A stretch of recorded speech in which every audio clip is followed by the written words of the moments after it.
Hi viewers, welcome to one India Telugu. Andhra Pradesh RTC ఉద్యోగుల్లో పనిచేసేందుకు ఎవరైతే ఆసక్తి చూపుతున్నారో, ఆర్టీసీలో పోస్టుల కోసం ఎవరైతే ఎదురు చూస్తున్నారో వాళ్ళందరికీ కూడా ఇదొక గుడ్ న్యూస్గానే మనం భావించాల్సి ఉంటుంది.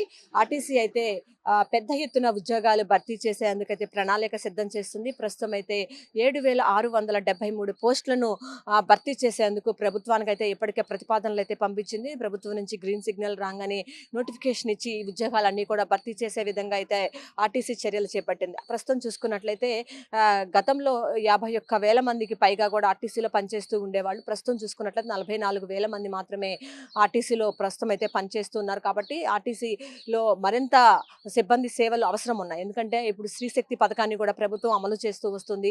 స్త్రీశక్తి పథకం ద్వారా చాలామంది మహిళలు ఉచిత ప్రయాణం చేస్తున్నారు. చాలా డ్రైవర్ల కొరత ఉంటుంది, కండక్టర్ల కొరత ఉంటుంది. సో ఈ నేపథ్యంలో పోస్టులన్నిటిని కూడా భర్తీ చేయాల్సిన అవసరం అయితే కనిపిస్తా ఉంది. సో ఈ నేపథ్యంలోనే ప్రభుత్వానికి అయితే ఒక ప్రతిపాదన అయితే ఆర్టీసీ పంపించడం జరిగింది. ప్రభుత్వం నుంచి గ్రీన్ సిగ్నల్ రాగానే పోస్టులన్నిటిని కూడా భర్తీ చేసే అవకాశం స్పష్టంగా కనిపిస్తోంది. దీంతో పాటు చూసుకున్నట్లయితే ఆర్టీసీలో చాలా మంది కూడా ప్రమోషన్ల కోసం వెయిట్ చేస్తూ ఉన్నారు. అలా ప్రమోషన్ల కోసం దాదాపు కూడా 7,500 మంది పైగా కూడా సిబ్బంది తమకు ప్రమోషన్ల కోసం ఎదురు చూస్తూ ఉన్నారు. వాళ్ళందరికీ కూడా ఇదొక శుభపరిణామమే చెప్పాలి.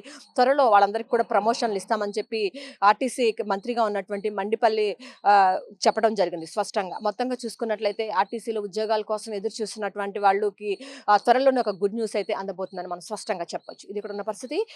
కెమెరా పర్సన్ వెంకట్‌తో Lakshmi, one India news Telugu, Vijayawada.